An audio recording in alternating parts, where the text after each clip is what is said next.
Intercept.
Intercept.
Ouais.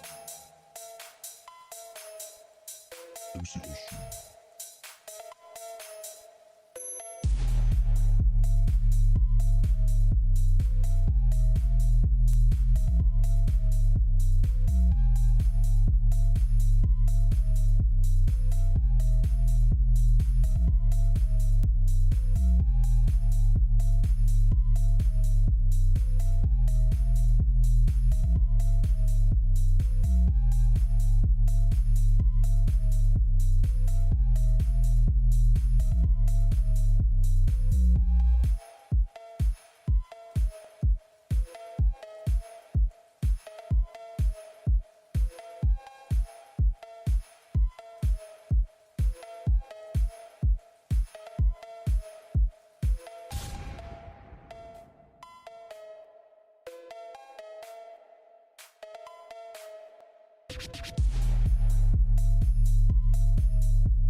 Tonight, the Major Series comes to a close for its point-scheduled races. But tonight also brings plenty of challenges. Rhode Island Racing's virtual Silverstone circuit for its version of the British GP for the Pacific region and its second split here on Grid Vision. I'm Justin Prince alongside the booth tonight. For the first time on Grid Vision, it's Daniel Zippy Salmon. And he was alongside Austin Darbyshire, who's producing tonight's action. Tonight we get set for open wheel action with the Mercedes-AMG W13E Performance, the newest generation of World Championship race car. And it comes down to 52 laps to see who becomes the last winner of the year, Daniel. Oh, it's going to be a good race. Certainly, it's good, obviously, being British. It's good to see they're at Silverstone, especially in the AMG. Definitely, I've done a few practice laps in the Mercedes Formula 1 round here before. It's a very demanding track. It's a high-speed circuit. Certainly, we've got some of the more famous corners in the world circuit. Indeed, we've got the Maggots Beckett's like Chapel section there. But then these guys are also going to have DRS as well to play with, and they can use that twice in the track. That's going to be on the Hangar Straight and on the Wellington Straight, Justin. And Inter, that's a lot to talk about when it comes to these race cars in turn. Keep in mind some championship fights to quickly discuss. Some of the indicated battles to keep an eye on. Pacific Silver. Jerry Isaacs leads 29 points over Shane Victory entering today. However, Victory's in top split. Jerry Isaacs did get bumped through the Q qualification process into this split. Anyone in the top 6 in Pacific Silver has a chance today. In turn, Pacific Bronze, Timothy Klaus leads 40 points over Roger Shank. They had some struggles in qualifying. They look to try and keep it clean here today. But as we get set for this season finale for the Major Series, let's quickly touch upon what's coming up in the week in amongst itself real quick. One of the final broadcasts of the week, but after RGR closes out its action from Iowa this weekend, Grid Vision Super Speedways is in Atlanta with the Cup Cars on Monday at 9:30 p.m. Eastern. Then at 9 p.m. Eastern, champion action from Homestead. SSRO Truck Series is at Bristol. What do you do when you're at Bristol? We'll find out at 9 p.m. Eastern time. Then it's the Turkey Trot to the Glen next Saturday at 9 p.m. Eastern, a part of the Thunderclap Exhibition Series. And RGR is at North Wilkesboro on Sunday. Don't forget that slots are available for 2024 to join the Grid Vision slots, and specifically as well the Pacific regions in general as we move forward towards the grid process. Lots to talk about tonight, but let's first talk about the starting lineup. Again, all these drivers qualifying through 3 qualification brackets, Q1 pre-Q, then qualifying 2, then Q3 moments ago. Ken Leon is the top driver in this grouping. Chris Yenio, Brian Barnes, Brian McGreevy, Wayne Hutchinson, alongside Dino Vella, Jake Fox, Jerry Isaacs, Jake McSparrow, and then you have Bryson Scribner, your top 10, Daniel. And then we got on the 11th place, we've got Stephen Paulison, Ray Partridge there in 12th with Greg McKinney, and Mark Santana taking up the next row. Bryce Roberts in 15th with Timothy Klaus next to him in 16th. Adam Johnson, he's there for Kingsman Racing Sports, 17th with Phil Otto next to him in 18th. Patrick Stein, Don Dawson take the next row, and Joshua 21st. Let's go quickly to trackside because all 20 plus drivers have made their way to tonight's starting grid. We're underway from the British Grand Prix and the end of the Major Series Pacific Region season. Ken Leon with a clean start. No jump starts given credit to in the sim. In turn, all the F1 GP cars in some trouble in the back grouping. Several Adam Johnson and several more went off the track already nearly. 2 by 2 as they work their way through Sector 1 to start the action, trying to make their way to the loop, up towards the first run to Wellington Straight. Definitely not the start you want to have, but certainly these guys are going to be running a little bit cold tires there, Justin. I imagine there's going to be a little bit of time for them to get a little bit of heat as we see a bit of carnage there. That's damage. Oh, that's huge damage. Stephen Paulison. He was looking solid in parts of practice in preparation for tonight. He's already off in the 58 machine, but no major damage for mandatory repairs. We'll see if he's got floor damage from this spin, though.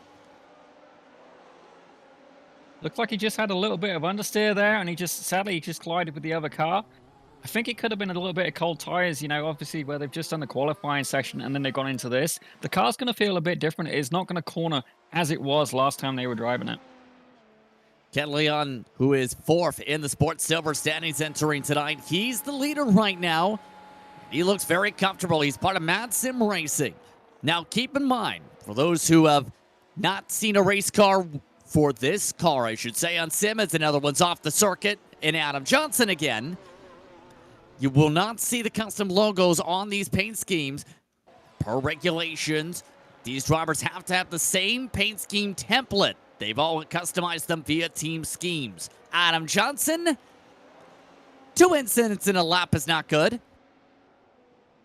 Definitely not the way you want to do it. I mean, again, I think it's got to be the cold tires. And certainly, when you're in a race start as well, like the tension just sitting on the grid. I mean, even though the racing may be virtual, the emotion involved is real. And certainly, I can imagine feeling a little bit on edge, a little bit anxiety, just keen to get going. I mean, this is the majors. This is like a high level of sim racing. And these guys, these are competing for the season closer here. Already a very tight complex in amongst these battles. We're already on the 2nd lap, by the way. That's how quick the race is expected today. But a lot to talk about. We mentioned already Mad Sim Racing looking strong already with what they've had from the launch from Leon and company. But Ford Silver needs to do well. Not going well with one of the UDocs cars. That's Ronald McPherson. He hit the guardrail in part of qualifying tonight. It's been a rough night for him so far. Now we're just having a quick look at the replay here. Obviously, as you said, it's hard to see with different cars with the stock paints. And you can see, it's just powered on a little bit too much. The rear ends have hooked up and the oversteer has gone and bitten him pretty hard on that. But the good thing is no damage, but those tires are going to definitely be a little dicey for sure. They're going to have a little bit of extra heat that he maybe didn't want to bring them up to temperature in that manner. Taking a look at a lot of the battles amongst this field, and with all the craziness going on, we haven't touched upon the tire compounds, mind you. You see the sidewall on the purple machines. Many of the drivers tonight starting on the mediums or hard compounds. Just 2 drivers started on softs. Dino Villa and Brian Scribner. Now, the estimates coming into tonight, the softs expected to last 10 to 17 laps, 15 to 25 for the mediums, 20 to 35 for the hards. It's definitely, it comes down to, Justin, like what kind of technique do you want to do? I mean, having the softs on, okay, once they're fired up and it'll be sufficiently quicker than the other tires, okay, you can then fight for position much, much easier. The tire difference is going to be huge. But this isn't just a sprint race. We've got 52 laps to try and settle it out. And I think if it was me, honestly, I would have gone for the softs and maybe gone to the other extreme and then gone for the hards. Try and gain as much track position as I can, and potentially even try and pull away from the pack. I'm wondering if that's what the 37 car of Lung's doing right now, because he's pulled away already a 2-second gap in 3 laps. He's actually on the hards. In fact, your top 3 completely is. The next highest up on softs is Villa, as talked about in 4th now. He's already made that pass.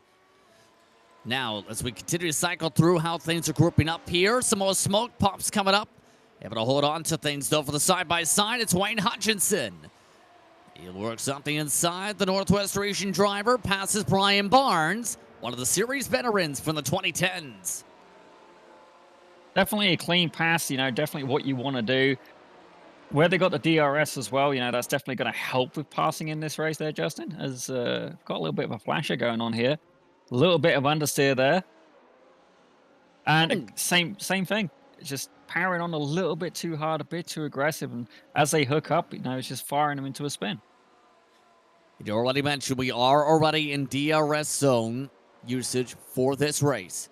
And that is a major talking point when it comes to tonight. Whenever you're within a second, of course, for those who have not watched Open Wheel action, you have that opportunity to get the DRS. So expect that to be pretty significant for these draft trains. But also, the difficult part is you're in a DRS train. Good luck trying to jump from train to train. Oh, absolutely. It's like both a blessing and a curse. But then I'm also thinking as well, when this is based off of like a legit Mercedes AMG Formula One car. And often when you're watching it on the television, and just as we're watching it in the sim now, is while it usually like a draft is beneficial and it's good and it's great, the Formula One cars don't necessarily all like having that dirty air, especially, you're going into a braking zone.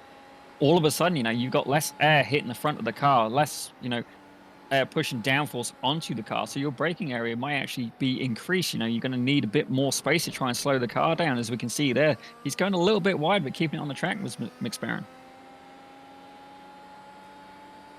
Right now, keeping an eye on how he plays things out here. McSparren for reference. Trying to battle amongst the top half groupings here.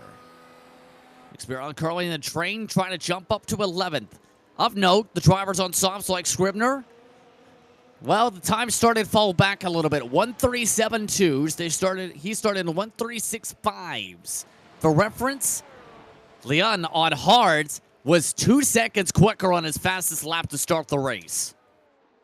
That's definitely a good way to start. Currently, our fastest lap driver is Dino Vela. I'm not quite sure what tires he's on at the minute, but he's certainly doing well. He's on a soft.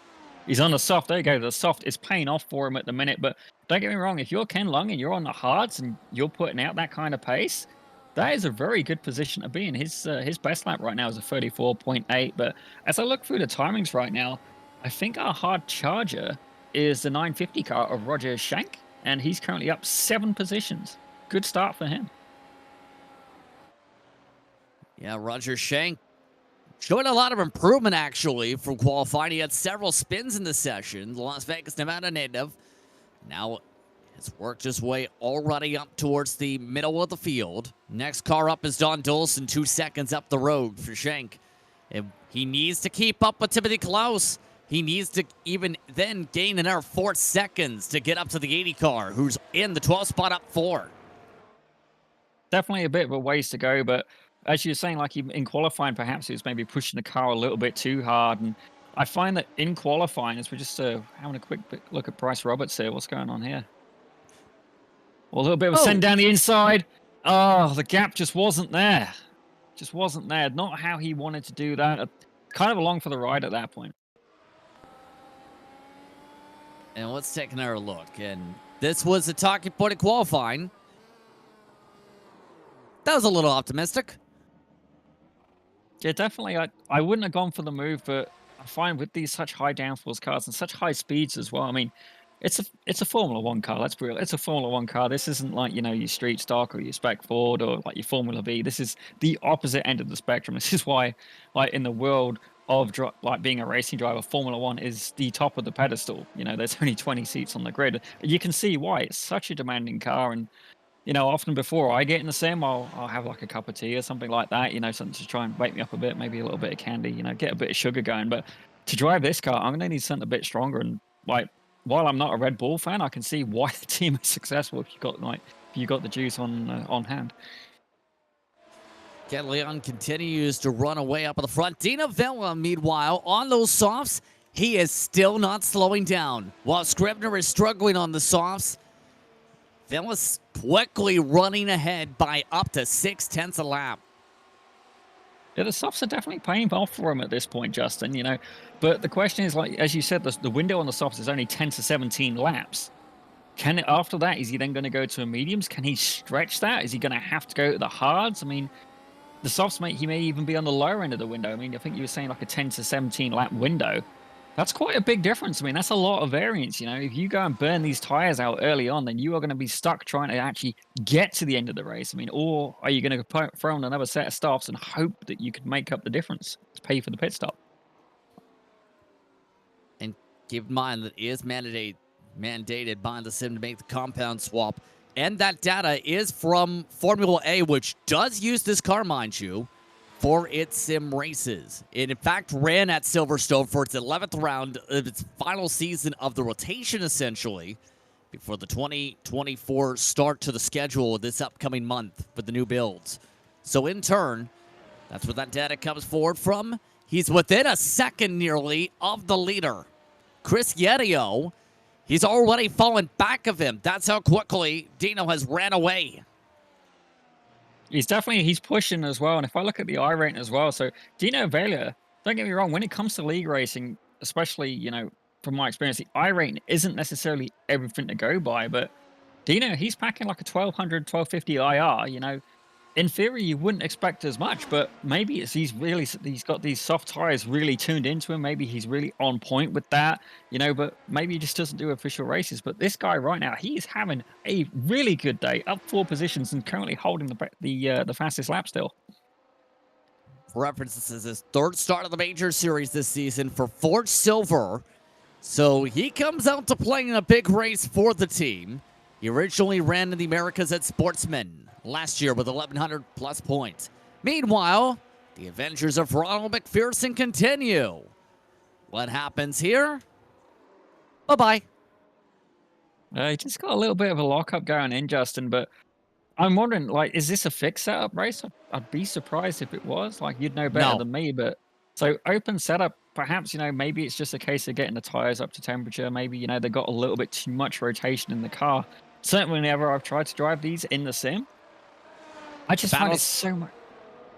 Hold on 1 second. Was about to say the battle for the race lead. Remember, Villeneuve being behind by nearly a second. He's already on the rear wing. And Ken Leon is starting to feel the pressure. He bobbled down the Wellington straight on the tires. Lap 8. Battles on for the British GP lead. Vela has a huge run, and he's got DRS. Oh, he's got the advantage right now. If I look at the last lap, so Lung put in a 136.2. Velo, he put in his best lap yet, a 134.379. On paper, he's got this down packed. It's just a case of, can he get past cleanly? I mean, I think you were saying that Lung is on the hards, Vela's on the softs. I mean, he's got all the grip advantage. He's just got to get past cleanly. And through the dirty air. Absolutely. Dirty air as well. I mean, I'm trying to think of where the best place to go. Certainly, if it was me, I'm going to be trying to do it in DRS, but he's really going to have to maintain a good exit speed and get as close as he can to the rear wing of Lung. Lining up well, tire to tire.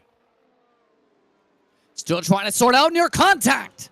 Leon able to hold on to it. And they're starting to reach lap traffic of Ronald McPherson soon. Another DRS point coming up the Wellington straight. Quintino Vela close up enough to be able to make a lunge with the DRS. He's thinking about it. He goes up the inside. Can't get alongside fully as they go through Brooklands and left field. Well, he's definitely pushing, Justin. I mean, he's just not quite there yet, but I'm wondering if he's going to burn out his tires trying. I mean, he has the grip. He has the grip to do it. I mean, potentially, are these guys running a different setup as well? Is where Lung started and on the hards, has he perhaps gone for a bit more aggressive downforce? Maybe making him a bit quicker in the corners.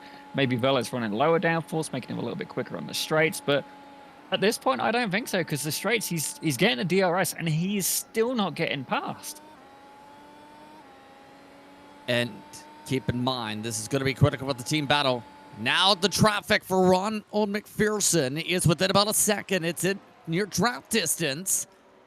Now, important to mention, most major series races, blue flags are in effect. They are today.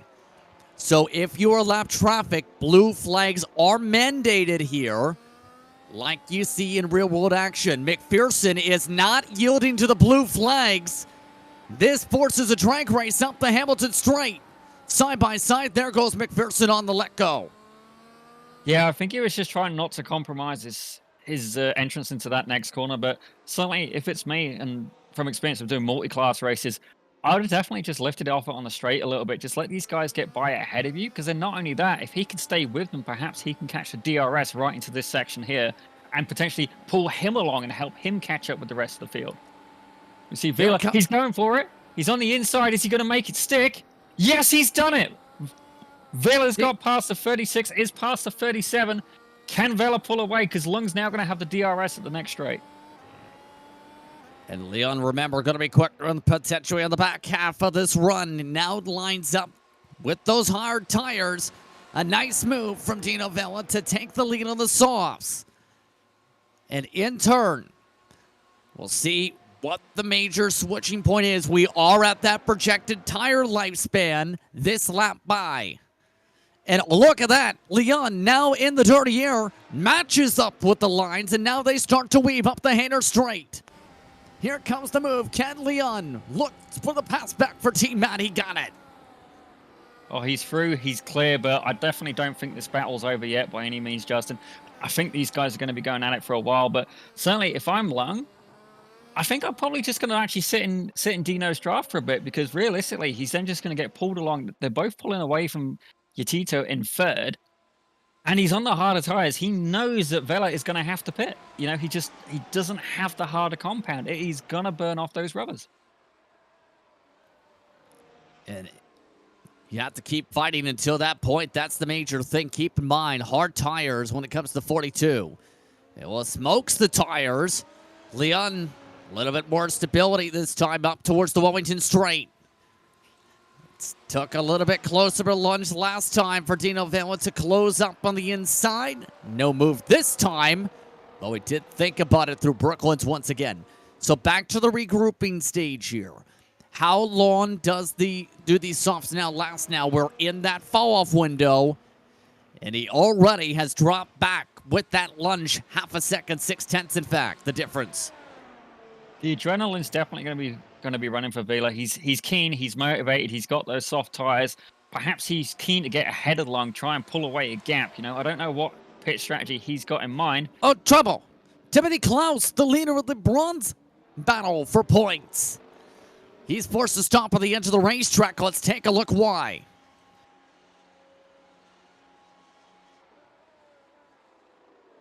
Gone a little bit wide and lift off oversteer. And not only that, he had to wait for a long time, and that significantly cost him. He needed to have a good run today to be able to battle up for that points lead for the bronze, with him having the cushion entering. Back up at the leaders, though. Already coming up to 40 to go next time by. Yenio is continuing to bleed time. Wayne Hutchinson and Brian Barnes still amongst that top 5. Mark Santana, though, is now trying to play significant defense because Jerry Isaacs wants to go. He was as high as the top 15 for parts of the qualification process, but he was originally on the bubble by the end of Q2 based on the projections for Q3 in the first marks. He's definitely locking up a little bit there. It's not going to be good for the tires as we see the guy behind him take a little bit of a scenic route. But we've got a little battle going on here. But like, it's basically going from like 6th all the way down to like 10th at this point. You know, they're spread out a little bit, but certainly enough that DRS is going to come into play. Certainly, you know, when you get the cars grouping together, like anything can happen. You can't just focus on the guy ahead. Do you guys work as a team? Do you try and DRS and try and catch up to the pack ahead of you? Or you fight for every single bit of real estate? Ronald McPherson, he's off again. I'm sympathetic for the guy at this point. Oh, he's got to get off the track. His teammate nearly hit him.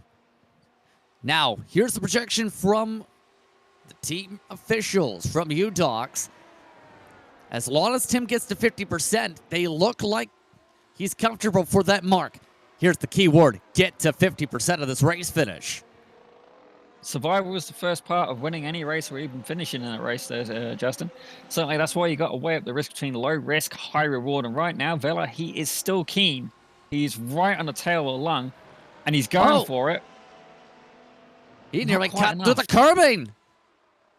Definitely exploring the track limits there. I mean, he's not giving up, but I'm wondering if he's going to shorten the life of his tire sufficiently, not only just with the dirty air, but with the battle. But Lung, as you can see, a little bit of a lock up there from the left side.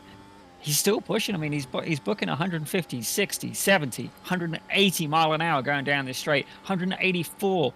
He's pushing it into the braking zone. He's gone deep. He's made it through, and he takes a position for now. He's now our new race leader again. Yeah.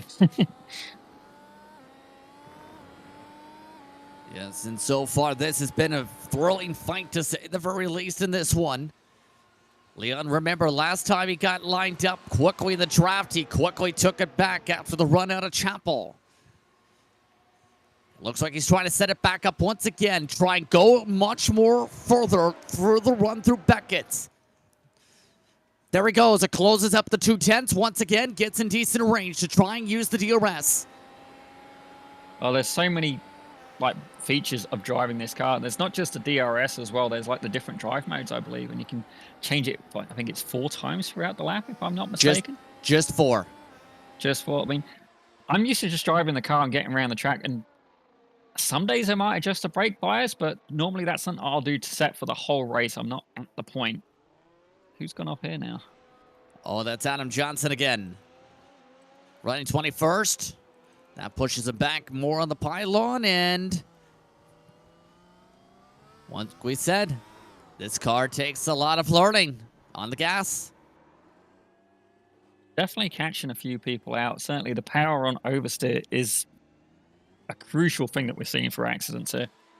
Not only that, I don't think these cars have ABS either, because certainly we've seen a lot of lockups as well. But that's where, as I was saying about brake balance, that's where that can come into play. Because if you find that you're consistently locking up the front, perhaps shifting a bit of the brake balance towards the back, a bit of the bias towards the back, can actually reduce the loads on the front and help, really trail brake in. But again, it comes to like your driving style, your driving preference. Some people put like a heavier front bias, just really put the weight on the nose of the car, but it just makes it easier to lock up as it's just another part of the setup as well. Myself, these Formula cars, they have so many buttons. I mean, I can't get into trying to drive a car at this speed and this performance. And Silverstone is a very demanding track as well. And it's a lot happening. So honestly, even though we're seeing a few accidents here, say a few unforced errors, I got to hand it to the drivers.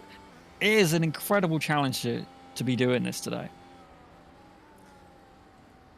It takes a very big toll to say the very least, and a lot of dedication to get the lines right in the first place. They're unable to gain a lot of ground on the brakes.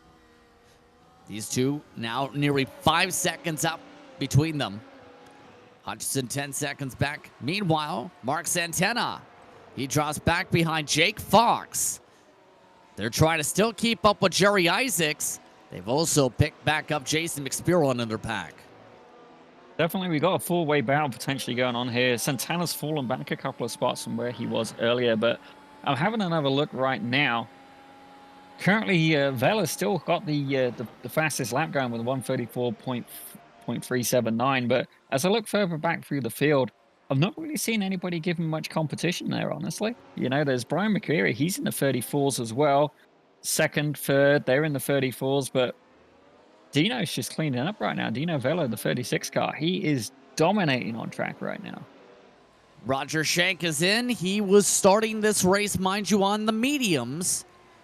And in turn, he looks to make the first change scheduled, it looks like, in the race today.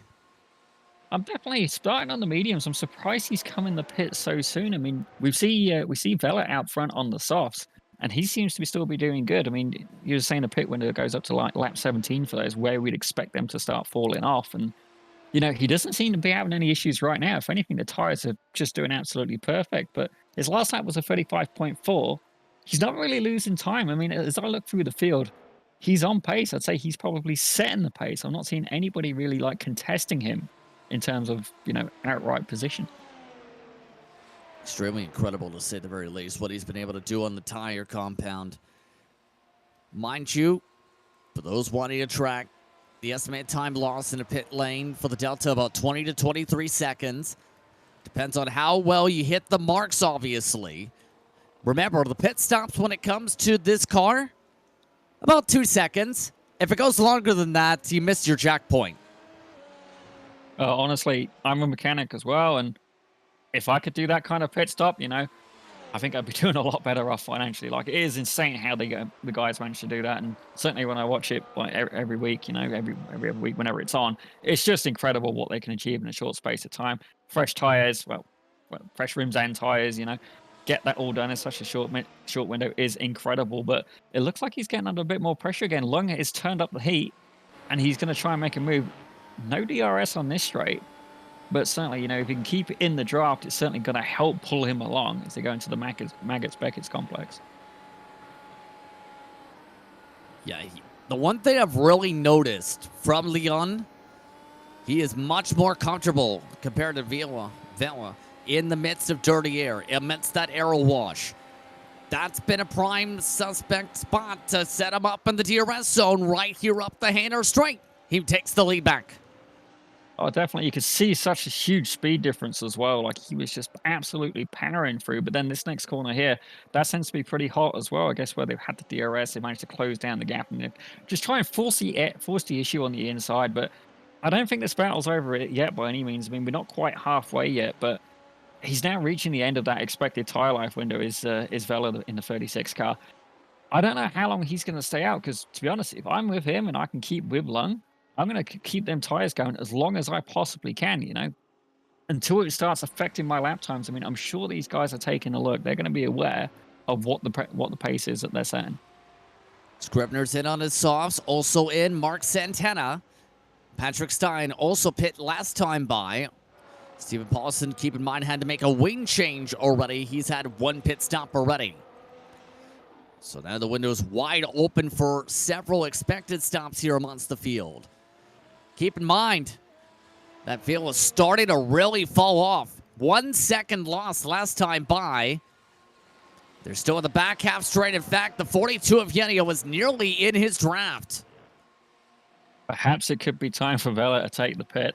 If his pace starts dropping off, you just got to make that choice. It's not always what you want to do. You may feel comfortable in the car, but perhaps he's made an unforced error.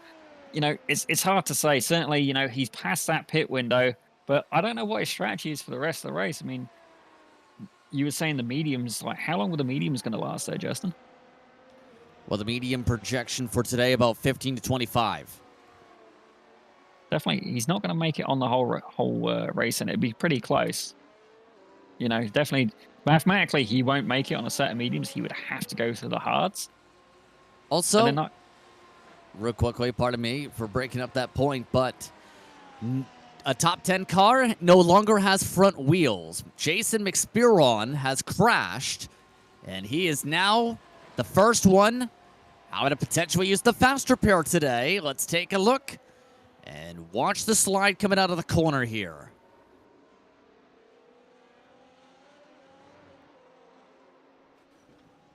Oh. Yeah, that's a meatball.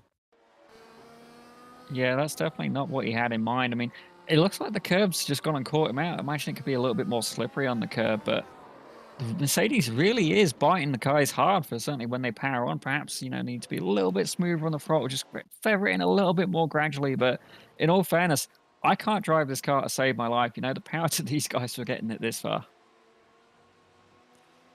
You really don't want to damage these cars, to say the very least. It obviously doesn't become optimal when you slam the wall.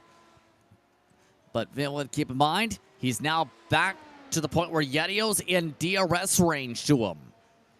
Going from being in the race lead to being up to 2 seconds slower on his own.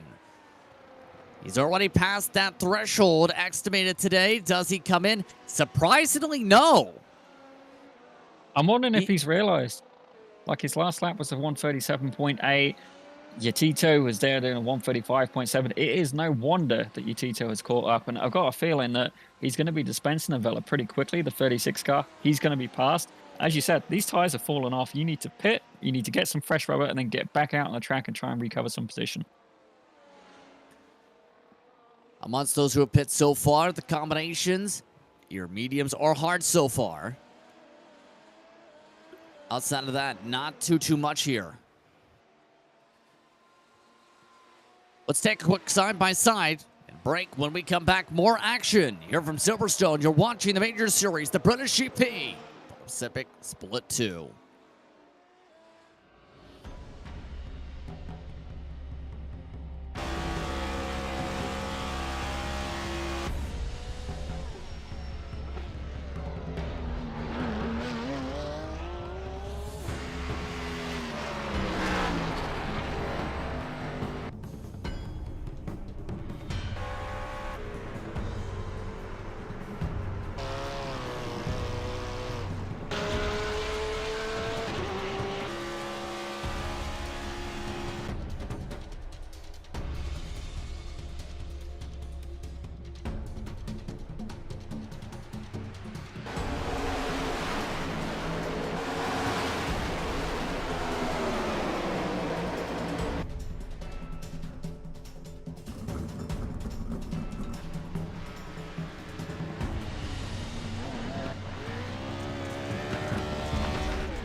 Racing isn't easy, but experiencing it is.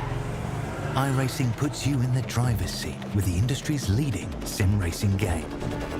Drive on laser scan replicas of the greatest racing circuits from around the world. Go head-to-head against other drivers chosen by skill-based matchmaking to ensure competitive racing at every level. Compete across all your favorite series. In officially licensed cars, engineered to deliver the most accurate driving experience possible.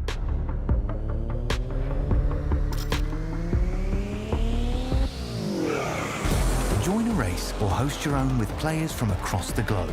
Race against the computer or in a league with friends. Feel the thrill behind the wheel. Visit iRacing.com.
Hey, you know that guy who just before the green flag keys up his mic and asks, "Anybody got a setup?" Well, this is him. This is Adam, and hey, Adam needs some help. On the other hand, this guy over here, this is Steve. Steve is a solid racer and he knows his way around the garage. Steve's problem is time. With a job and a family, he can't find enough time to build competitive setups and to race as often as he likes. But as luck would have it, Steve knows a secret. He lets the Majors Garage crew chiefs do the setup work, so he can focus on the racing. At majorsgarage.com, Steve can get setups for over 60 cars on the iRacing service. So no matter what series he wants to jump into, he is covered. Somebody, anybody, really should tell Adam. See you at the garage.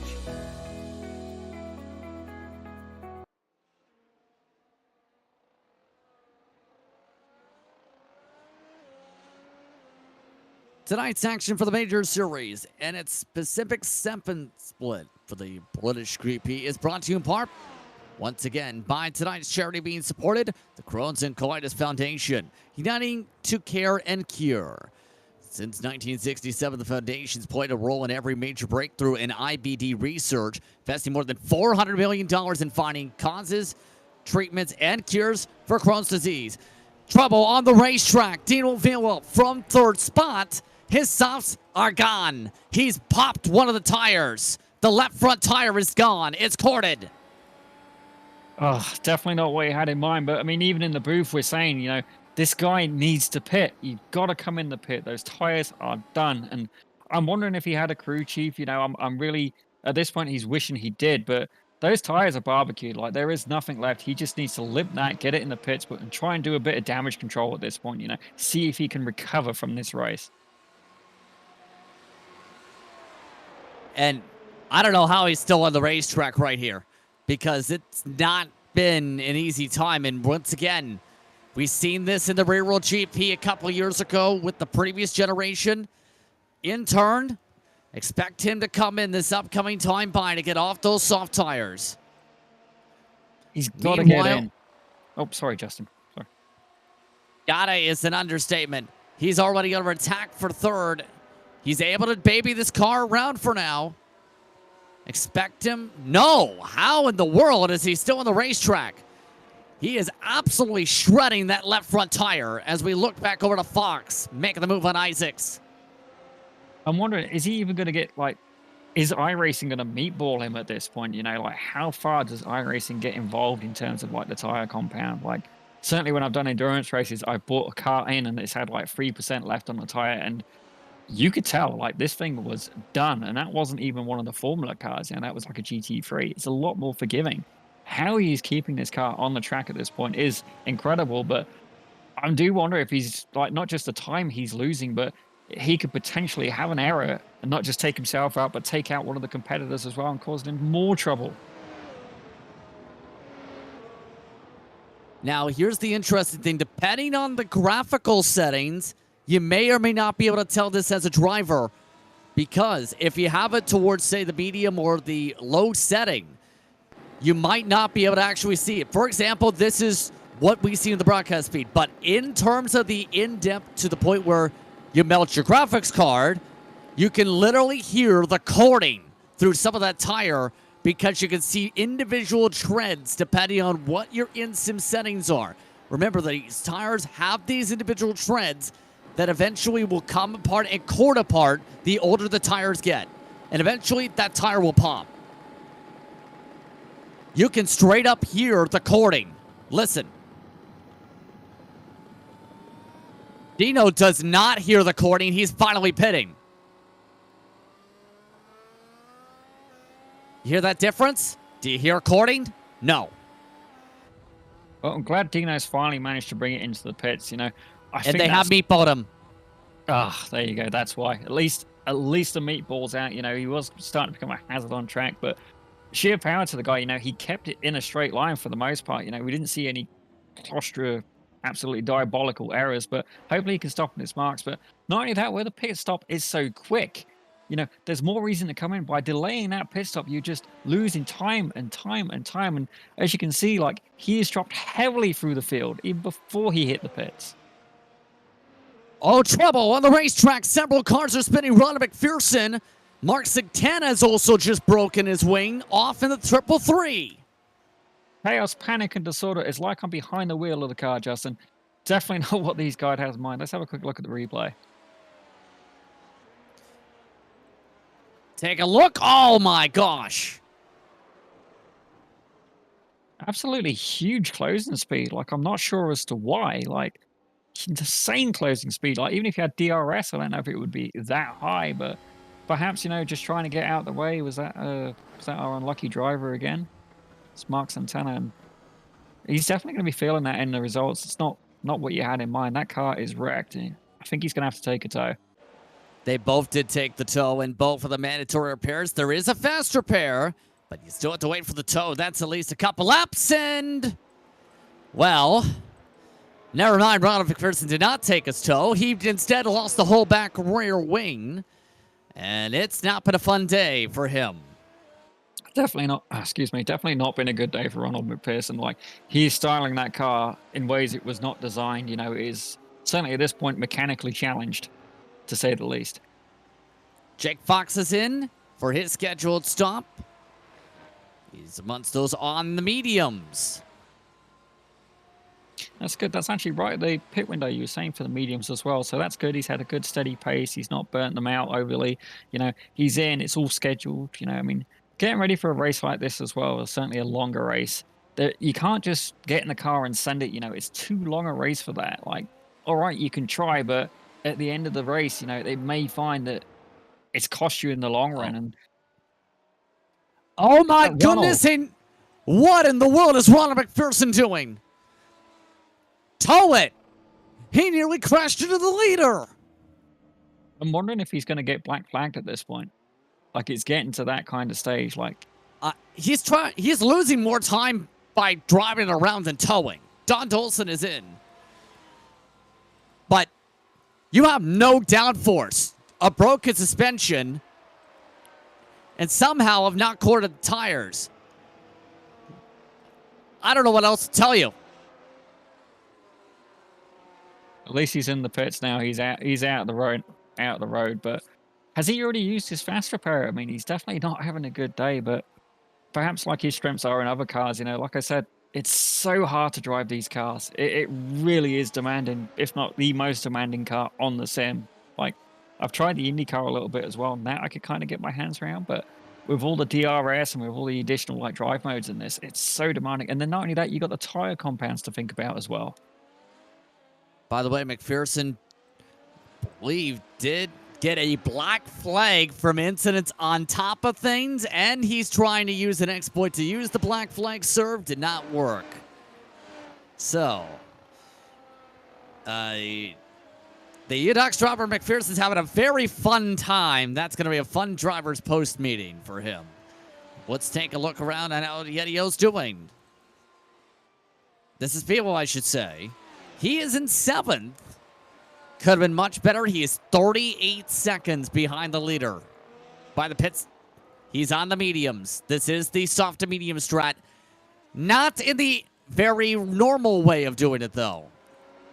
I could see what he was trying to do, but I don't think it's really paid off for him.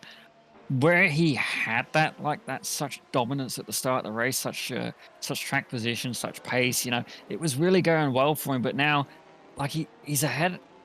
Well, he's behind. He's in a bit of clean air as I look at him now, but he could have been so much further up the field. I wonder if he'd gone from the softs to the hards, if he could have had a nice clean race, kept himself out of trouble. Yeah, I think that's, again, the question of what if, as well as the experience level may be coming in terms of with the car. Remember, the Major Series challenges everyone with the different types of cars we run, where it's not the same car every single time. It's not the same car every single year, mind you. And that's where some of that adjustment period's really come into play. A lot of these races this season is, are you able to run a variety of cars and tracks? Honestly, I think that's my favorite part of the series. I know when I first got into iRacing, I found that I couldn't actually find something that really offered that. I wanted a league where, I could try different cars, try different tracks. And, I was just starting out, so I didn't have much content either. And, I was very grateful the league actually made a series. I think, I'm trying to remember what they called it. I think it was Beginner Pro-Am, they called it. And very low key, but it got me to try all these different varieties. And certainly, if you did put me in one of these cars, especially around Silverstone, I've been iRacing for 4 or 5 years, and I've never managed to get the hang of Silverstone. And then to do it in this car is so challenging. I mean, I'm looking at the iRating of these guys, and I'm not surprised if a few of them are having a bit of difficulty. And then you got some of the guys that they're even higher iRating than me, and still, I don't think it's a natural car. I mean, some people they'll stick to driving a car. So some guys are into the Spec Ford, other guys are all about the GT3s. And then you got the oval side as well. If you normally do oval and you've got to do a road course, well, that is a completely different set of challenges. Going on board in the battle for third, by the way, Wayne Hutchinson, Brian Barnes still staying close. These are 17 seconds behind the leader. Now, for those asking, do we have drivers trying to stretch it on tires? Everyone left to drive into the pit lane right now are on hard compounded tires. In our words, they are the longest running tires for the field. They can go up to 35 laps. The estimate, that's essentially down to the final 16 laps, 17 laps to go in this race. Now, before you ask, no, you can't try and run it on a single set of hards because your tires may pop.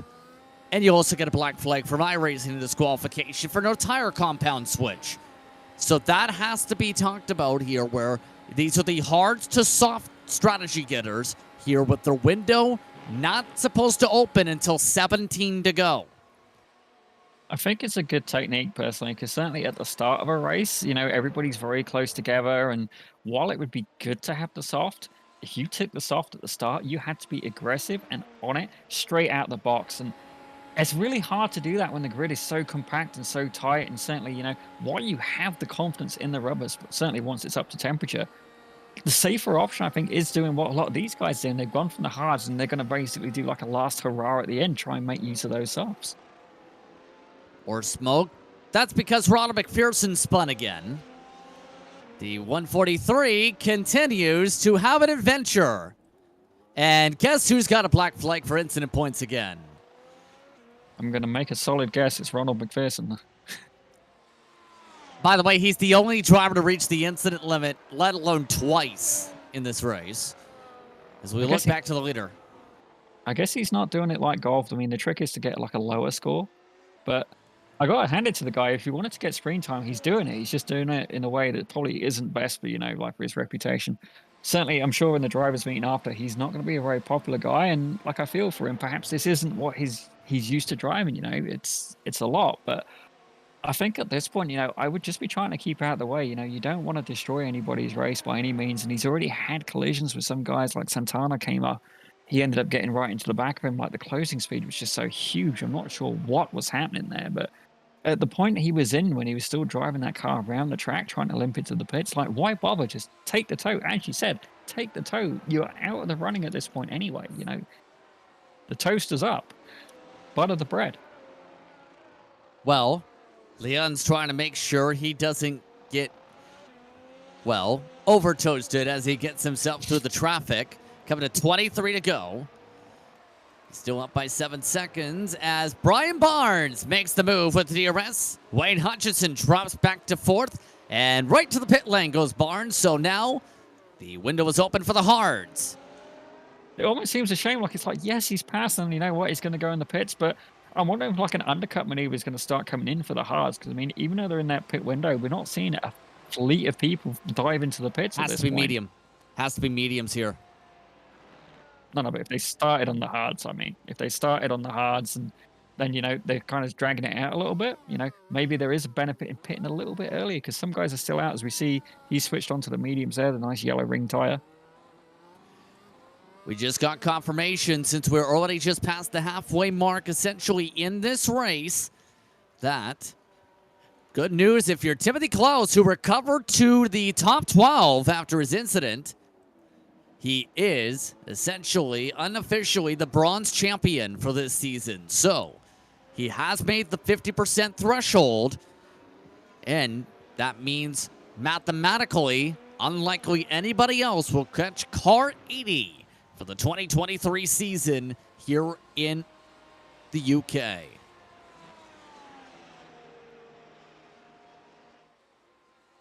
And for Klaus, he's made a lot of good recoveries in this. I'm just taking a look at the like who's the hard charger at the minute, and I'm wondering if my timing's actually mistaken because if I'm reading this correctly, Ken Lung currently our race leader. I'm gonna say I must be reading something wrong here. If you want, it's Brett Trozen who's the count. You know who's past 18 cars, though, is Leon, and we have trouble. Ray Partridge, 9th place. Because the 8 car, remember, you may have noticed moments ago, just pit. He just lost all his spots, just looped it around, coming through the first sector. So several on cold tires are having problems. Yadio amongst those still with the old tires. Let's look at the cold tires of Partridge. Welcome back to the race. Have a spin. Cold tires, it's whenever I get back in the car, you can see give it a little bit of a wiggle. He's tried to correct it there, and they're just not up to temperature. And you know, to get, especially as well after you've just been out, the tires have been hot. You know, not only that, it's a different compound as well. The car is going to feel a bit different. You know, it's not going to behave the same, especially when you start getting near the limits. And it's such a high-speed vehicle as well, and a high-speed track. You know, you need everything to be up to temperature, up into that operating window. And again, it's really like that, especially in the oval side, but more so emphasized when you talk these tires. They're going to be hurting the rest of the way because of a spin like that. Oh, you're definitely going to feel it. You're going to get heat in the tires, just not the variety that you're after. As we can see, he's trying to make a move here. A little bit of an off track there. Are they going to get penalized potentially with a slowdown as well, or just an off track? I mean, iRacing can sometimes be very vigilant on slowdown penalties. Haven't seen too many slowdowns, in fact. Usually they get the cross flag as a warning. This is a track, mind you, with special rules all over the circuit for that reason. Dino Vallemontos, by the way, who is in the midst of this fight. He's still in the mediums on his strategy call here. Brian Barnes, for reference, who made the pass, is on 6-lap pressure mediums and is running away from him. I'm wondering as well if where Vela had trouble, 36. He's spun in the grass. Well, that was quick. And this continues to just fall off the wheel. same thing as earlier, Justin. I think what's happened is he's just powered it on. He's had the back left wheel on the curb, and it's just not hooked up the way he's expected. We've seen a few people get unstuck with that, and I think it's been a common thing. I mean, while sometimes it's quicker and it's the better line to take the curve, I know certainly at Spa going into one of the corners there, some guys will go into the braking zone, for instance, and they'll have the right wheels on that curb, and I'm sure it's quicker. I just can't do it because I spin the car every time. You just got to weigh up the risk versus reward. What works for you? Find your comfortable face, find your comfortable lines, and stick within that window, because while it may be quicker to use all of the track and, you know, really push the limits, if you can't do that lap after lap after lap, you're going to potentially wreck the car and ruin your own race, if not someone else's as well. Have some bad news, possibly. We have Cording and a meatball for the 35. Greg McElready, he is on the hards. So have the hards started to reach their full limit. Wade Hutchinson, he comes in before the Cording happens. And Patrick Stein has crashed it. Potentially those hards could have all fallen off, like you said, you know.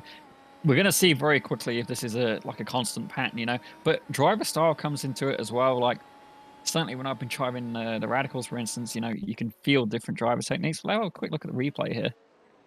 This is Stein. And it's again. Just so hard to put the power down on this car. You know, you really got to feather it in. And it almost feels like you're leaving so much time on the table, but you got to weigh up risk versus reward. Vela, he's back in the pits. Yeah. He's broken the nose on it. Oh. I think he's got a little kink to the front nose. Yeah. It's such a shame. Like, he was doing so well, and he's dropping further down the standings now. But at the minute, if I look at the timings, he's lost his best lap as well. Jake Fox, the number 8 car, he's taking the fastest lap right now. He's certainly packing right now with 133.5. And he also has the softs on here. And this is outside the projected windows. So he's going for broke here. He's right now still a fair bit back of the projected leader. But in turn, we'll see what happens here. More pit stops. Brian McGreevy, he comes in. McGreevy was as high as 3rd here before the stop. Certainly, you know, you don't always have to take it into account with iRacing, but in this, with the multiple tire compounds, where you really have to actively manage your tires, you know. And as I was saying, like the driving style, like I've been doing a little bit of driving in the Radicals recently, and some guys, they will push the car hard. As you see somebody's off there, push the car hard into the corner and almost force understeer, lift slightly, and as it starts to oversteer, they'll just feed the power on. And I remember seeing the clip of where Alonso did it in the Renault. He did it very intentionally. And while it may work to drive like that, if you look at McKinney, I do apologize if I get your name wrong. McElready, yeah. That guy, thank you very much. Powering on a little bit too much again. Like, it's such a powerful car as well. And there's not much weight to it either. It's about 800 kilos. It's so hard to put the power down, even with them big fat rubbers on the back. He's also now out of the race. He's your first DNF confirmed in this one. So on the bright side, Josh Mertz can gain some spots. He had technical issues for 6 straight laps. And now he doesn't get to finish in 25th. He gets to have a chance for 24th. As I'm actually looking at the timing screen as well, it looks like a lot of people have actually gone, a lap down at this point. Yeah. That's how quickly the pace has been tonight from Leon, and before their pit stops for many of them. Certainly, I mean, the pit window could throw into it a little bit, but where it's like was it like a 20 to 25 second pit window, you know, you're not going to give away a whole lap, certainly not a minute 33 for the fastest lap out there. So there's definitely been a difference in pace. And not only that, you know, some guys are going to manage the tires, but it really does come down to, you know, you just got to keep it clean. Like, there isn't like a cut and dried strategy for this, I'm finding. You know, we're seeing people try different things. And certainly, as we saw with Dino Vela, the 36 car, you know, he was absolutely rocking it earlier on the softs, but, you know, he just pushed too hard that the tires just could not take the abuse. You know, they gave up on him, and understandably so. By the way, for those curious, Phil is still in the top 10 on mediums. There's 37 on screen. And you see how this car is working it out. It's still coming to the pits. There goes Leon to the cone. And this is his scheduled stop. And the speed limit, keep in mind on iRacing for the tracks on the GP circuits, 50 miles an hour. Chris Yedio goes ahead for another lap. I gotta say that Lung, Yedio, they're having a nice clean race. You know, we're not seeing too much of them, certainly since Lung and Velo are having that battle. But you know, they've been putting in a solid performance. It's been nice and clean. You know, I've not seen anything particularly to worry about. And I think you were saying earlier they both started on the hards. We see Lungs come in. You know, he's just changed, and I'm hoping he didn't put the hards on again. No, he put on the medium. So this happens sometimes in the sim, where sometimes it won't show the exact tire compound. Per the data from the sim, he is on the mediums. Well, that's good. Obviously, you don't want to have such a performance like that and then get disqualified. So, although it's not, I don't want to like point out a glitch in iRacing. You know, we just want to explain that no, this guy's going to be all right. You know, he's it's still been in for money. 3 years. It's not a secret. And Jerry Isaacs, also known as the one who rates the bio after slamming his head into the keyboard, he switches to the medium tires. So that leaves all but two. Timothy Klaus, Chris Yedio, yet to pit to close out the pit stops to make it to the end on tires. They are really extending the life of those tires at this point. You know, I'm wondering if it's affecting their pace. If I look at the lap times right now and just kind of have a little scan through, Brian McGreevy, he's just done a personal best on his lap with a 33.4. That's a pretty high fast lap, because certainly Wayne Hutchinson now, he's took the fastest lap with a 33.2. But if I look at Klaus, his last lap was a 36 flat. We've got a couple of guys doing 36s. Like, the differential in pace right now is huge.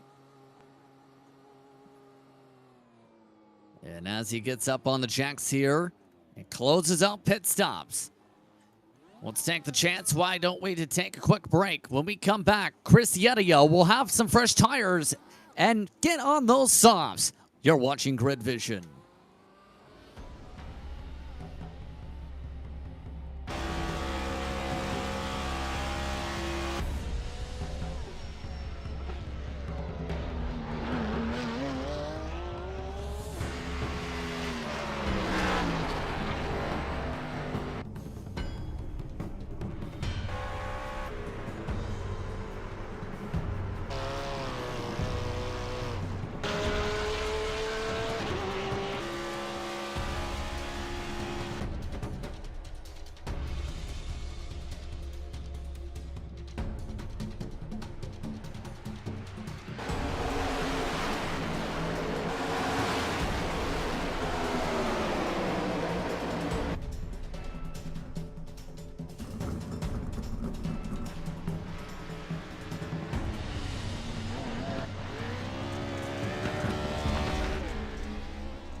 Racing isn't easy, but experiencing it is. iRacing puts you in the driver's seat with the industry's leading sim racing game. Drive on laser scan replicas of the greatest racing circuits from around the world. Go head-to-head against other drivers chosen by skill-based matchmaking to ensure competitive racing at every level. Compete across all your favorite series. In officially licensed cars, engineered to deliver the most accurate driving experience possible.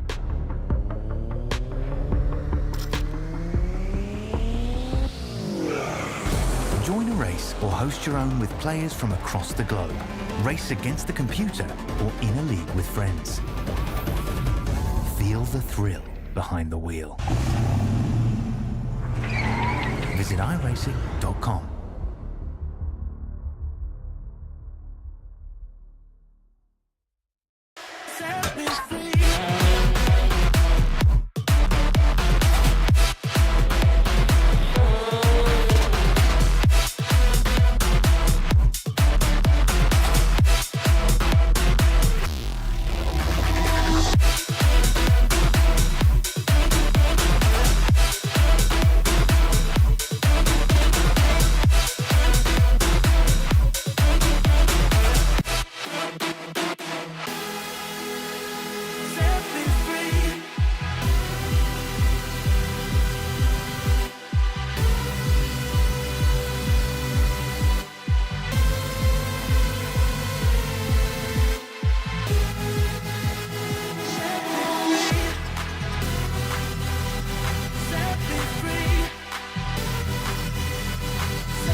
Hey, you know that guy who just before the green flag keys up his mic and asks, "Anybody got a setup?" Well, this is him. This is Adam, and hey, Adam needs some help. On the other hand, this guy over here, this is Steve. Steve is a solid racer and he knows his way around the garage. Steve's problem is time. With a job and a family, he can't find enough time to build competitive setups and to race as often as he likes. But as luck would have it, Steve knows a secret. He lets the Majors Garage crew chiefs do the setup work so he can focus on the racing. At majorsgarage.com, Steve can get setups for over 60 cars on the iRacing service. So no matter what series he wants to jump into, he is covered. Somebody, anybody, really should tell Adam. See you at the garage.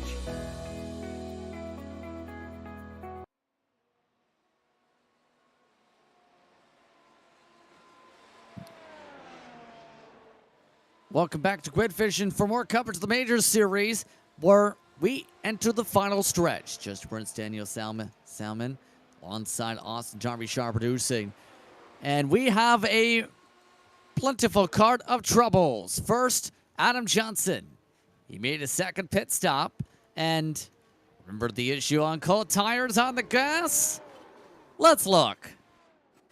Oh, definitely just too keen to get on the go, and he's lost his front wing and he's lost the downforce at the front.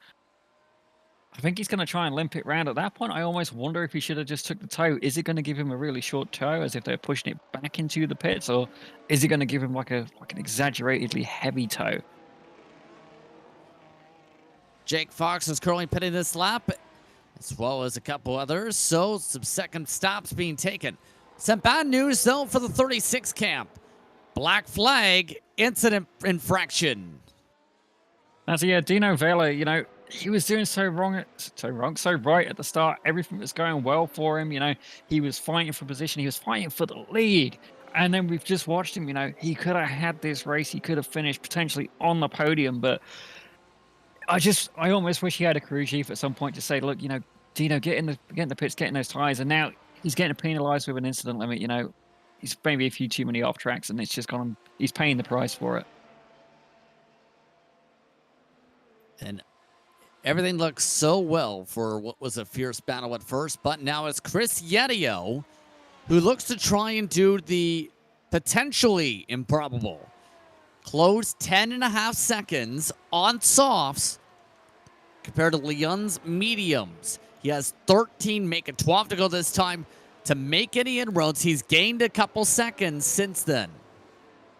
At this point, I think he's honestly going to do it. I'm looking at the lap times now, and before there was like over a second apart. That last counter has just gone through. Still 6 tenths in the advantage of the 42 car Chris Yatito. And if he keeps pulling that off again, now another lap's just come in. Only 0.3 difference, but he's going to be seeing them lap times come in, and he's going to keep fighting, I certainly hope. I mean, at 12 to go to make up 10 seconds, it's a lot to ask. And then are the soft tires, can he push them that hard and still make it to the end of the race? Like, as long as he's in a comfortable position right now, he's got the mediums, he's got the knowledge knowing that they will make it to the end, He can drive the absolute stuffing out of those tires, and he should be all right. Yatito, on the other hand, he's a bit nearer the cusp. He's going to certainly, he can push, but is he going to push too far that they start to fall off, as we saw happen to the 36 of Dino Vela? So the Canadian currently trying to go push mode on the older tires and the medium compound. So the bit more stiffer ones compared to the very soft ones for the 42. Keep in mind, you'll be at the very end of the tire band by the time we get towards the end of this race. I got to say as well, it's great to see that we got some of the driver pictures in. Lung, I get it's not him, but he's got a cute corgi. So at this point, I'm kind of cheering him on for that point. I'm a dog lover. I think that's fantastic. But that is one of the perks here of joining in the major series. We do have that feature here, especially on Grid Vision. Hometown of Toronto. Obviously, I'm in Canada. I'm going to root for this as well. It's great to see he's out on the track, and it's good to see such a well-presented series as well. Meanwhile, more black flags. Adam Johnson, along with people who's still trying to sit in the box. In fact, I think he's trying to get an adjustment here from what it looks like. Also, Ronald McPherson has a 3rd incident point infraction already. I've honestly never seen a race where somebody gets so many incident points. infractions, and even in a race where you can allow damage. You know, he is setting records here, and sadly they're not lap records. But again, I don't want to feel too harsh on the guy. Perhaps, you know, this just isn't the car for him. You know, I understand, but as long as he doesn't cause like a hazard to other races, you know, just drive. You know, like don't necessarily have to get it right. You know, you just have to, you know, keep the thing running. Mark Santana, he comes in for his second pit stop. The 333. He's had good speed throughout the day. Was up front at one point before the incident with the meatball. Now looks to just get the service done. 10 laps to go this time by. Only 9.5 seconds the difference. Yedio needs every bit of traffic to yield and fast if he wants a shot at this car here. It's definitely, when you get lap traffic involved, it really does add an extra dimension to the racing. I mean, certainly, especially if you do multi-class racing as well.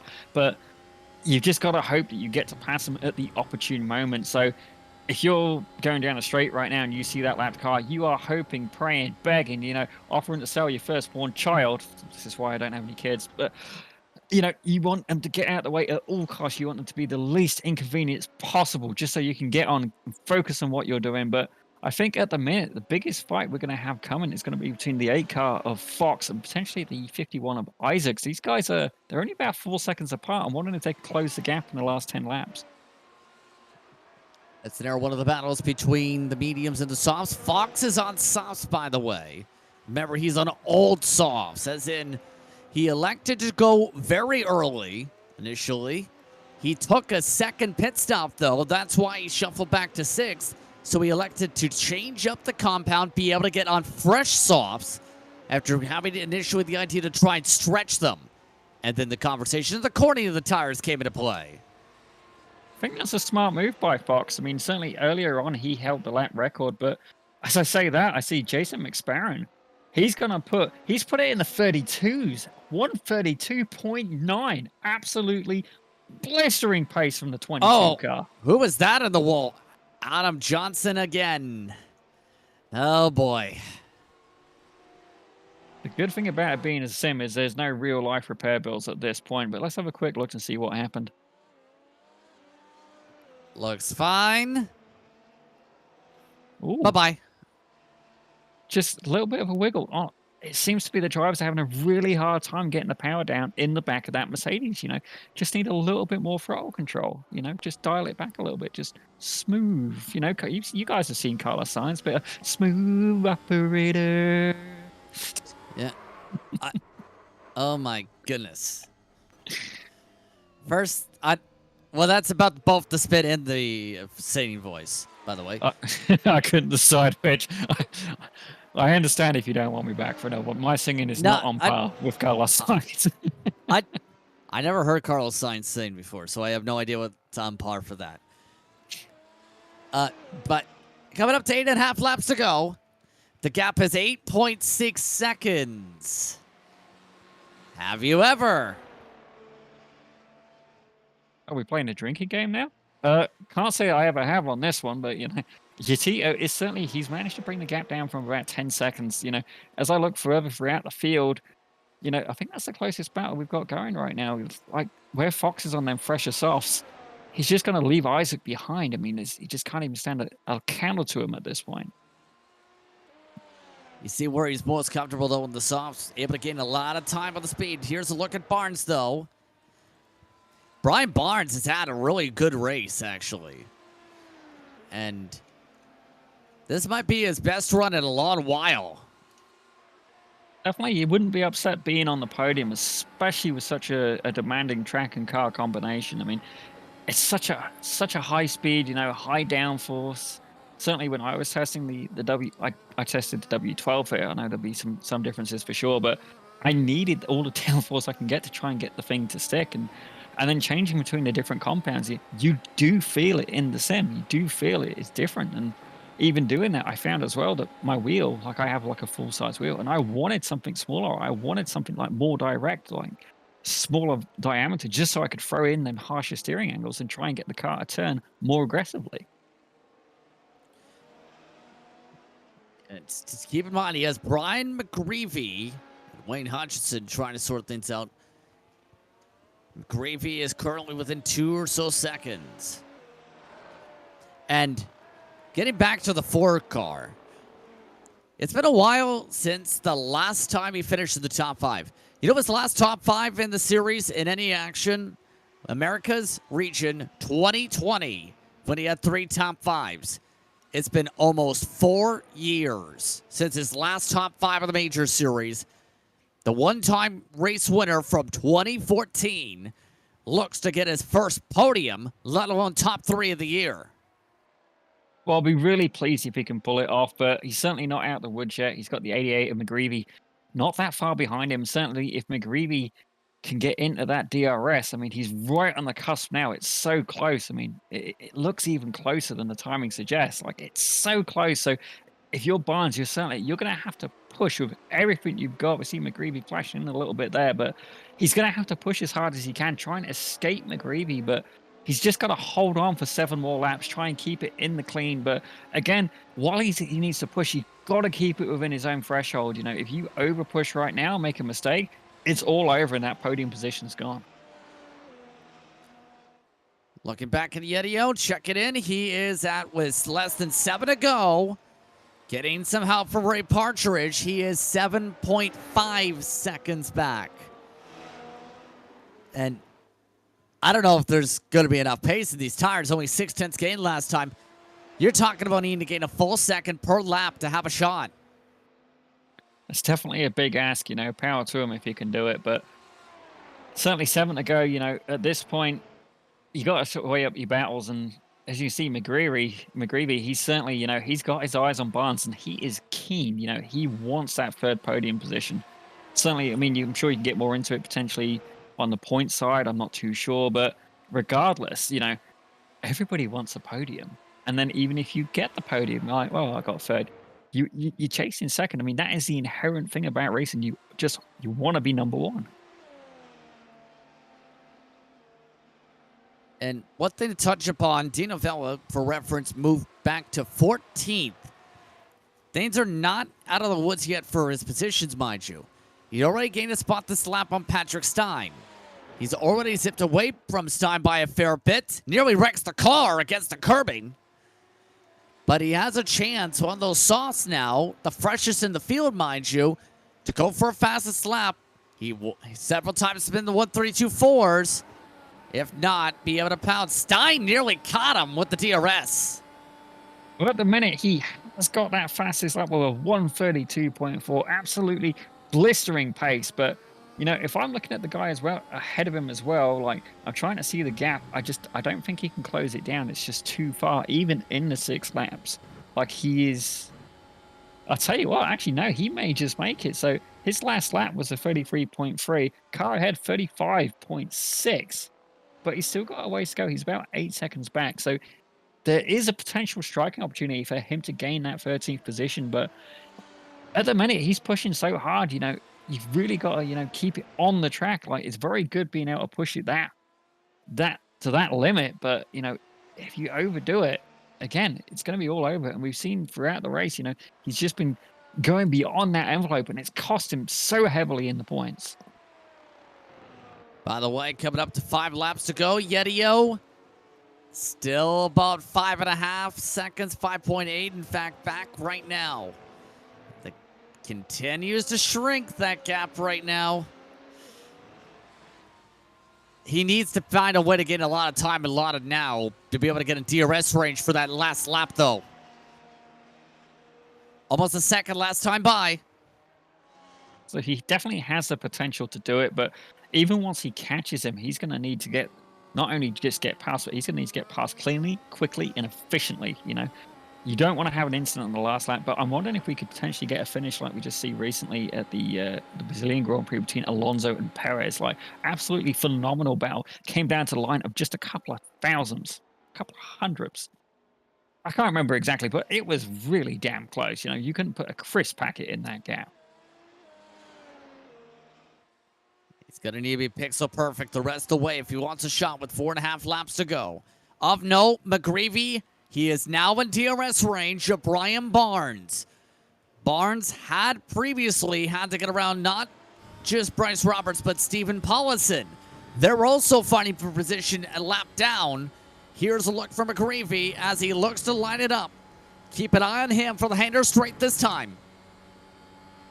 Oh, he's there. He's making advantage of that slipstream, and certainly going in, you know, you want to definitely make sure you get the nice clean exit speed. But I'm wondering if he's going to make the move where they go after this right-hander, then into that next tight left.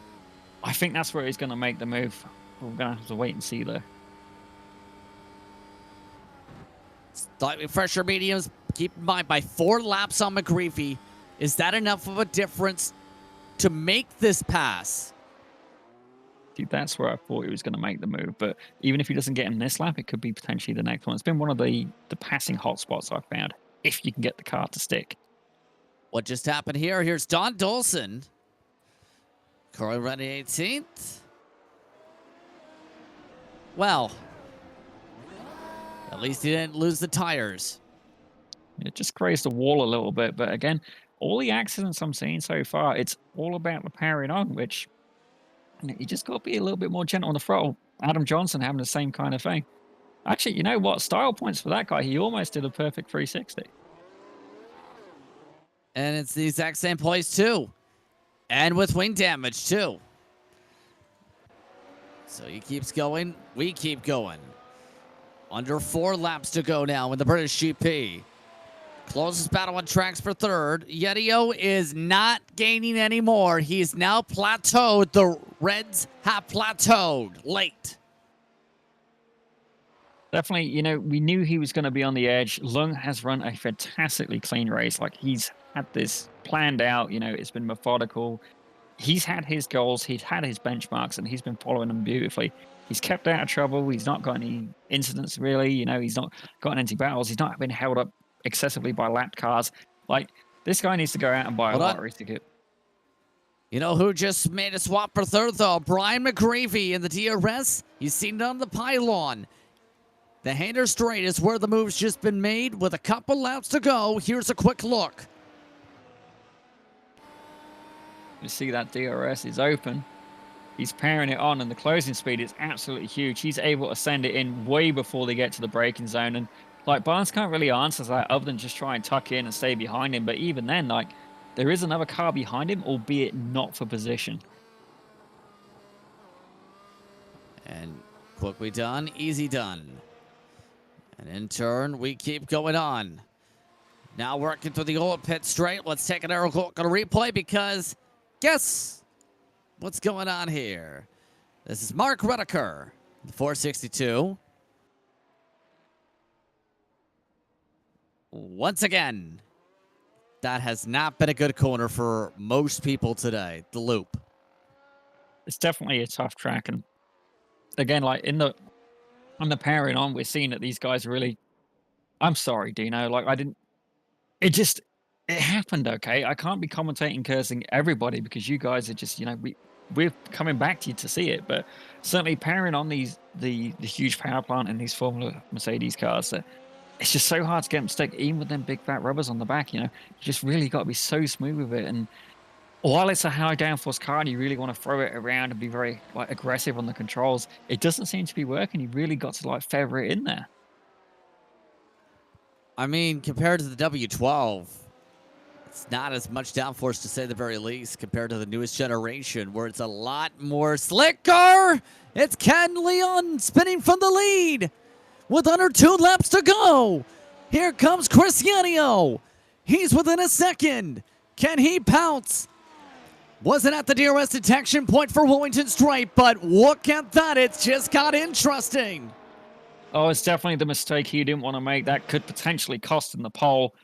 I'm rooting for the guy. I'm hoping he can hold on, but realistically, you know, he's a sitting duck at this point. But Yetito, he is not on the preferred rubber at this point. You know, he's going to be right on the cusp of them softs, but if they are still just about in the window, now he's got the DRS. He may be able to do it, and you can see he is really making Long work hard. Yedio dropped as far back as 5 seconds before pit stops. Had to work very quickly to have a shot here. He finally gets the mistake he needed to have a chance. DRS up the hander straight. Is he close enough for a look? Not yet. Coming up to the white flag this time by It's down to these two for the race win as they work their way up towards Vale and Club. You could just see it as well in that braking zone where Yedido was able to get like a little bit closer there, but I do wonder, is he like, you get the drivers with the different driving styles and potentially, is he a bit late on the brakes and then slower on the exit? I mean, we're going to see these guys have only got one lap left to sort it out, and at the minute, like, Lung's not pulling away. He needs to break that DRS chain if he's going to stand it, and I think he's just managed to pull away the second now, so Yedido's tires may just not quite have enough in them for him to make that move. Another spit off the racetrack. The leaders pass on by, no problem. Yedio has hard time in the aero wash, trying to move up the outside. Leon holds on to the 1 second gap this time as they work to sector 2. Now it's the matter of working quickly and efficiently through Brooklyn's Luffield and Woodcote. Remember, Leon's been the best when it comes to running through Megats and Beckett's today. Oh, he's definitely had a clean race. I mean, that was the only mistake we'd really seen from Lung, and it looks like he's managed to get away with it. I mean, I felt so bad for the guy when he had that happen, but it's just the nature of the beast, Like, sometimes it gets hard just to, keep that concentration, especially where it's such a demanding combination tonight.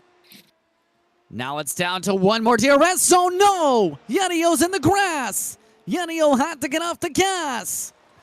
Leon trying to break the DRS. It's still a slight bit. Not close enough for Yenio to do much because of that mistake.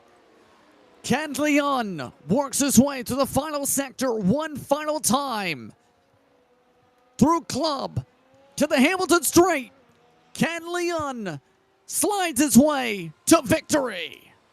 Oh, it's definitely a well-deserved race win by Lung. I mean, he nearly lost at that point, but as we look, Yedido gets second, McGreevy in third. Barnes, once McGreevy was past, Barnes just couldn't deliver trying to fight back, and understandably so, the fresher rubber of McGreevy really helping him out at that point. It's his first top 5 in years for Barnes. Hutchinson on the top 5 this upcoming time by. Several others look to zip forward. Jerry Isaacs in the battle for Sport Silver. You can essentially say he did what he needed to do tonight for his side of the cards. For me, oh, sorry, carry on. Go ahead. Oh, for me, the person that I was watching mostly through the race is Velo. Like, honestly, I wish that they'd managed the tires a little bit better, had a little bit better pit strategy, because he had the talents and he had the control to really bring a good result from this race, and it just didn't work out for him. I think, with a little bit, perhaps done a little bit of hindsight, maybe if he'd practiced and, realized what that pit window was, I think he could have done a much better in the end of it. As Jerry Isaacs does his job, Timothy Klaus did his job and then some. Made it to the 50% mark. Kept it clean. Kept it on the lead lap. He'll be the last finisher of this one, but he'll be the first finisher in the bronze category for sportsmen this year. Timothy Klaus takes the checkered. He takes the sport bronze for the title. And you can see as he goes across the line, I think he knows what he needed to do, and he is absolutely pumped about it. I mean, understandably so. This isn't just the majors. It's not just a test of one car, one set of cars. You get the whole variety bucket. You don't have to choose one meal when you can have the whole menu, and that's the beauty of it. And it really is a test of the driver's skills, and not only that, the adaptability. It's not just one discipline; it's multiple. And certainly myself, iRating, for example, it doesn't reflect individual cars. It reflects you as an overall. So to be able to get such success and get a podium within the series is absolutely fantastic. This man should be very proud of himself. And what a day, to say the very least. Fuel conservation mode already on for the race winners, as Leon gets the chance to celebrate this one here tonight, here on Grid Vision. And that closes out the regular season and the full-on season in turn. Is he going to take the burnout, or is he just going to keep the roll going? Because remember, his car's very tight on the gas in the first place. I definitely don't think it'd be hard to spin the tires. I mean, certainly it didn't seem to be too difficult during the race, but, race win, you've got to be proud of that. And it's such a demanding setup as well. Like, I don't know. I'll be interested to see. We'll find out in the interviews what these guys were running. Did they go for the high downforce, low downforce? Did they have a pre-planned tire strategy? I'm looking forward to finding out how these guys made it through the race, what was going on through their heads as they drove. Now, remember the team talk conversation with Jerry Isaacs? He looks to join in on the celebration. It's a mad 1-7, and that may just be enough for them to get the team title as well. They had a 100-point cushion over Forge Racing Team Silver. Chris Yedio finishes second for that group behind Leon. Then it's McGreevy and Barnes with Hutchinson the top 5. Fox and Isaac, Scribner, Klaus, and Ray Partridge, your top 10. And we got Roberts in 11th, Paulison in 12th, Trozin, McSparrow, Vela, sadly, not quite managing to keep it together there. Phil Otto in 16th, Stein in 17th, Don Dawson, the Canadian there in 18th, and then Mark Santana a little bit unlucky with that early incident there with Ronald McPherson. He drops to 19th, and then you've got Roger Shank in 20th. 21st today goes the way of Mark Redeker. Adam Johnson 2 down, then 6 down for Mertz. Ronald McPherson finished 7 laps down, and Greg McAreevy finishes 25th as the only DNF. It's burnout time for Mad Sim Racing. Interesting enough, Adam Johnson's trying to join in from the pit lane. And as they all blow their motors, we'll take a quick break. Post-race coverage continues right after this.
Welcome back for post-race coverage of the major series in the British GP. The second split of the Pacific region. Just Prince, Daniel Salmon, along with Austin Darbyshire producing. And I want to get your quick thoughts on how things played out here tonight. An interesting one to say the very least here, Daniel. What do you say, Mr. Zippy? It was an absolutely fantastic race. I mean, certainly, I've got to hand it to all of these guys. It's such a hard car to drive. I mean, I'm not a high downforce guy myself, but it was great. I really enjoyed seeing how the tire compounds came into it. And not everybody did the same strategy either. We had a lot of different techniques going on here. We saw Dino starting on the softs. We saw some guys starting on the hards. We saw some mediums. We had the whole variety going, and it's amazing to see how it played out as well. And then, it wasn't like we was looking for battles constantly. We had battles going on, and it just goes to show as well. It doesn't matter where you are in the field. You've got other battles going on. You don't have to be first to be fighting for something. You can be back in 7th, 8th, 9th, 10th, and at times we even had a 4-car battle going on. It's a very exciting one to say the very least, and currently waiting along for the rest of the grouping of drivers in your top 3. As we wait forward here, why don't we talk to your race winner? Let's flip it the other direction tonight. Since Ken, you picked up the win. Didn't look to be secure with the spin nearly with 2 to go. What happened there? I haven't driven the mediums for that long of a stint, and they just kind of gave out right at that moment. I don't like that corner especially, so it made it 10 times worse that there was a spin, saved it. I was kind of all loosey-goosey all over the place, and I seeing Itito, just my heart pounding. That was heart-wrenching a little. But in turn, how would you describe this drive as a whole? You led just about the entire race, 48 of the 52 laps led, but also had 2 or 3 different challengers you had to fight off tonight. The car is really challenging. I was hoping to actually get into split one to, get more points for the team. But, I'm very grateful that, I had, teammates to race with also. But the drive was pretty good up until that spin. There wasn't really too many issues. But yeah, overall, pretty good drive. In turn, what's the game plan now essentially for the offseason? Already, the Major Series has a couple events during the winter time, yes. But what's the team's focus now that the Major Series essentially is complete on the Pacific side? I think it's more so with our team oval division. We're doing some homework so that maybe we can get better setups for the upcoming NIS season of next year. Well, that's a good thing because did you know Grid Vision does that on Friday nights? I did. I do watch it ever so often when I catch Cody Richardson 3 on the broadcast.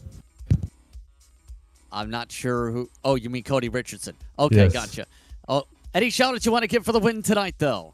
Yeah, I'd like to shout out Into the Apex podcast. Thank you for them and MSR.com, MSRRacing.com.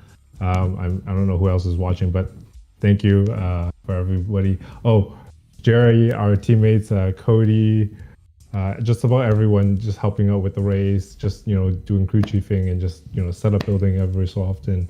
Thank you, everyone. Congratulations on the win tonight once again, Ken. Thank you so much. Again, Ken Leon gets the job done. As the rest of the drivers cycling in, Daniel gets to catch up with Chris. Hey Chris, it's great to have you in the booth. You must be absolutely pumped to get on the second step of the podium today. Yeah, a little miffed also, to be honest. I'm pretty happy and a little upset. I missed my pit box, and I would have had those 2 laps I needed to pass him back. But it was a really good race. Well, definitely, I appreciate you could be a little disappointed in that. And often when we train, we don't necessarily train to get in the pit box, especially in such a powerful car. And I got to ask, did you have like a pit strategy before going into the race? Yeah, I did. I was going to go 34 to 38 on the hards and then finish the race on the softs. I knew I was easy enough on my front left that I could get through about 25 laps or so pretty safely, pushing as hard as I wanted to. That's excellent. I certainly was watching the race and we see some people where perhaps they didn't have that pit strategy, they didn't have that forward planning. So power to you for that. But when you saw Lung have that little bit of an error near the closing stages, like what was going through your mind at that point? Talk me through it.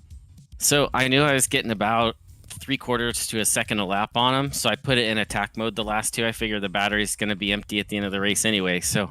And I thought that was my chance. And then I wanted to stay behind him till the final lap to try and keep DRS and try and pull around him on that coming out of Stowe. So it didn't work out. I got an off track and slowed down, and that was the end of the race for me. Well, you definitely gave us a good show over here, and certainly, that brings the season to the end. But is there anybody you want to thank for tonight? Oh, absolutely. I want to thank my entire team. So Forge Racing and NRG, they worked all week long on the setup, and we tweaked and learned from each other, and it was a fantastic collaboration between all of us, and that's really what got me here. I was gone all week for work, and they did the hard work on the setup and the strategy, and I just followed the formula. I got to ask as well, like I've driven the older Mercedes around Silverstone, and it's definitely not the combo that I am comfortable with. But for the setup, did you tend to go for a higher downforce, lower downforce? Was it depending on the driver? We all ran high downforce. It was really a balance of how much front tire wear you wanted versus how loose the car would be. So you're really balancing the wear on the left front to try and really balance the car. You could make it understeer and you could oversteer with the diffs and some of the tools in the car, and the rest was just trying to manage the tire wear. Well, I got to hand it to you, Chris. I mean, certainly not only did you drive the car and put it on the second step of the podium, but you've been getting into the setup and you've got a greater understanding of that vehicle than I will probably ever have. So thank you very much. And it's been great having you. We got some great action from you. Certainly it was great watching the battle between you and Ken Young. And thanks very much for coming in. All right. Thank you very much. Thank you guys for broadcasting. Appreciate it. Thank you. That's Chris Iannio coming away in the second spot tonight. Brian McGreevy finished in third in this one. Brian, you had a chance as well to get forward as quickly. You did in the midst of the fight with Brian. How would you describe the battle with the Ford machine, the final stages? Oh, it was just like the whole day, stressful. But yeah, just trying to just do my own thing, put down my own laps, trying to concentrate. That spin that I had, couldn't afford to do another one of those, so kept at it. Why was the whole day stressful? Are you kidding me? That qualifying session? Oh man, yeah, that was tough. A lot of fun though. In turn, what was the team approach from what you took upon for UDonks, and how did you feel that you as a whole executed that plan today with that set? I think we executed pretty well. You know, the set was great. It was stable, except for that spin that I mentioned. But that wasn't the set's fault. So yeah, it was just the strategy, practicing that strategy with the hards, the mediums, and worked out. Shout out to my teammate Tim Klaus for winning his Sportsman Championship in this race. Yes, indeed. Had a very solid comeback at one point. He was off the track at one point, finished in 9th. But on that note, anything else you'd like to add involving your team as we head into essentially the offseason outside of some of the major special events? Oh, I just want to thank my team. I mean, they're a great group of guys. I really thank Ross for his coaching and Travis for all his setup work, and just a very supportive group. Really glad to be a part of it. And our fans, my parents, my Aunt Julie, we got a bit of a following, and that's a lot of fun. I thank them for watching. Once again, congratulations on the run tonight. Thank you. A top 3 run for Brian McGreevy. I'd like to thank him as well as Chris Iannio, Ken Leon for taking the time to speak with us during post-race coverage here on Grid Vision. And once again, your final thoughts on this one, Zippy, after an exciting one to close out the year for the Major Series for its main season. It's definitely, you know, what a finisher. You know, it's such a demanding combination. And I got to say, power to the guys who are managing to, you know, get some laps in. I certainly would have struggled with that. Like, it's hard not just to drive the car around there, but then you got the car, you got the attack modes. We heard Chris talk about that a little bit as well. Chris, or potentially Brian. Chris talked about that, my apologies. And certainly, you know, there's so much going on, and then the tolerances are so fine. You know, you were definitely dancing on the knife edge for the whole race, but I'm looking forward to see what these guys bring next season, and certainly in the off season as well. And in turn, that essentially brings things to a close for the Major Series for its main campaign of 2023. Let's take a look at what's coming up here on Grid Vision. There's plenty more racing coming up on the docket. In the next week, keep in mind, there's RGR tomorrow night as well from Iowa.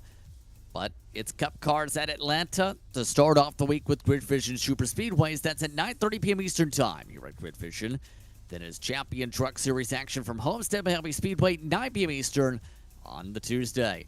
Then Wednesday, SSRL Truck Series action, 9 p.m. from Bristol. That's each Thursday. Then it's the Turkey Trot at the Glen, a special event by Thunderclap at 9 p.m. on Saturday. Then on Sunday, 9 p.m. Eastern Time, it's the Chase for the Kyle Class Cup back in play. And they go from Iowa, where the backdrop's from, to North Wilkesboro. How about a stretch of 3 short tracks again to close out the season in the final 4 races? Don't forget, slots are available for next year here on Grid Vision. But on that note, it's time to say goodbye for this season of the Major Series for the Pacific region and for its second split coverage. I'd like to thank everyone for tuning in throughout this season of racing action here on Grid Vision. I'd like to also thank Daniel Salmon for jumping in for this closing round of the season. For him, as well as our producer, Austin Jarvis Shar, I'm Justin Prince saying so long. Enjoy the rest of your evening. You've been watching coverage of the Major Series on Grid Vision.